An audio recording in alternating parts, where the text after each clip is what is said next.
யாராவது சிரமப்பட்டாங்களா? யாராவது சிரமப்பட்டாங்களா?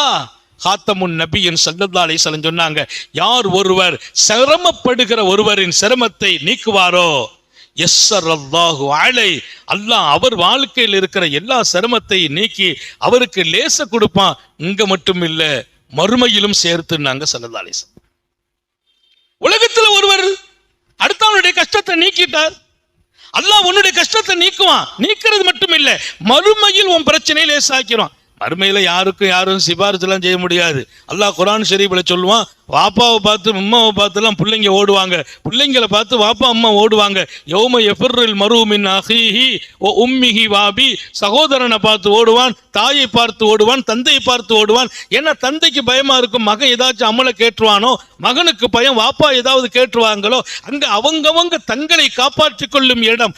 இங்கே ஒரு மூமினின் கஷ்டத்தை நீ நீக்குவா என்றால் அல்லாஹ் உன் மறுமையின் கஷ்டத்தை அவனே நீக்கி விடுவான். உங்க அத்தா கூட உன்னை கண்டு ஓடும் இடம் அல்லாஹ் உனக்கு லேசை தருகிறான் என்ற போது, உலகத்தில் லேசாக மனிதர்களை ஆக்குகிற மனிதர்களை முஹம்மது ரசூலுல்லாஹ் உருவாக்குறாங்க. யாரை உருவாக்குறாங்க? மனிதர்களின் வாழ்க்கையில் இருக்கிற பிரச்சனைகளை தீர்க்கிற மனிதர்களை. வரலாற்றினுடைய மிகச்சிறந்த ஆய்வாளர்கள், இந்த நூற்றாண்டில் வந்த ஆய்வாளர்கள் அன்னலாருடைய வரலாறை எழுதுகிற போது சொல்வார்கள், இப்படி ஒரு மனிதர் இந்த மண்ணில் கிடைக்கவில்லை. காரணம், அனைத்து மனிதர்களின் மனநிலை அறிந்து அனைத்து மனிதர்களோடும் தன்னை ஒருவராக ஆக்கினார்கள். நல்லா கவனிச்சுக்கணும். அனைத்து மனிதர்களின் மனநிலை அறிந்து அனைத்து மனிதர்களிலும் தன்னை ஒருவராக ஆக்கலாம். ஏழையா அங்கே ஒருவராக, பணக்காரரா அங்கே ஒருவராக, நோயாளியா அங்கே ஒருவராக, மிகச் செழுமையில் இருக்கிறாரா அங்கே ஒருவராக நபிகள் நாயகம் ஸல்லல்லாஹு அலைஹி வஸல்லம்.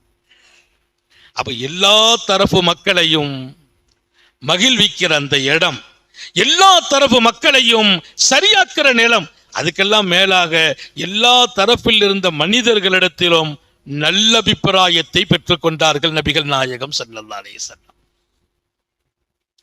இங்கே வந்திருக்கிற தாய்மார்களுக்கும் சொல்கிறேன், நல்ல பேர் வாங்கிறது கஷ்டம், வாங்கின நல்ல பேரை ரிப்பேர் ஆக்குறது லேஸ் வேலை தான். நல்ல பேர் வாங்குறது தான் கஷ்டம், பேரை கெடுக்கிறது ரொம்ப லேசு.